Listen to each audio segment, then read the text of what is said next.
Yesterday, the NRC looked at the available information that we had. Based on that information, we took a look at how we would deal with a situation similar to that in the United States. And based on that, we recommended that citizens out to about 50 miles should be evacuated.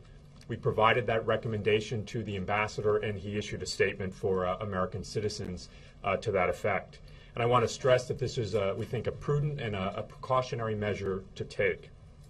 And finally, I just want to reiterate that we don't see any concern from radiation levels that could be harmful here in the United States or any of the U.S. territories. So. I think most of you know that our equipment that we sent over to support them in their efforts has arrived on a C-17. We sent a team of 33 additional people, which were added to the 6 people we already had out there in Japan.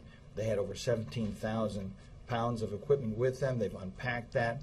They've actually taken the 2 pods that do the aerial measurement of ground depositions, mounted them, one on a fixed-wing aircraft, one on a helicopter, and we flew those aircraft on their first missions.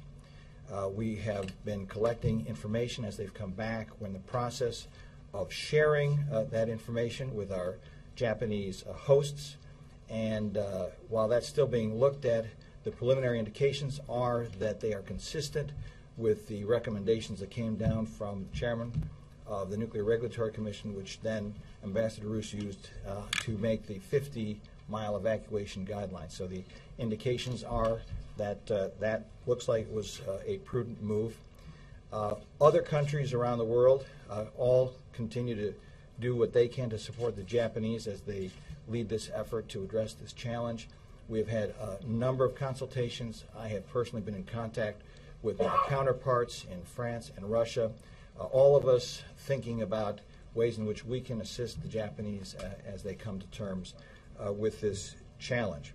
That's going to continue to be our focus in the days and weeks ahead. We're going to continue to work very closely with the Japanese and come to do what we can to see a safe path through this in support of Japanese-led efforts to come to terms with this very dangerous situation.